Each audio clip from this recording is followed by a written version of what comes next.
Hello mga ka-BF, dito tayo ngayon sa ating manufacturing area.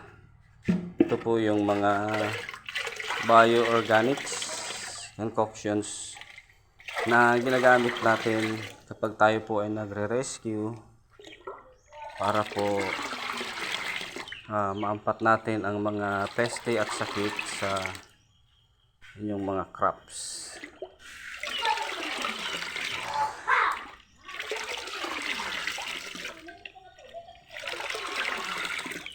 Yan po.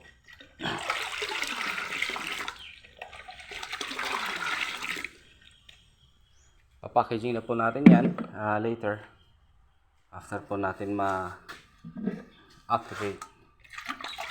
yung mga microbes na ilalagay po natin.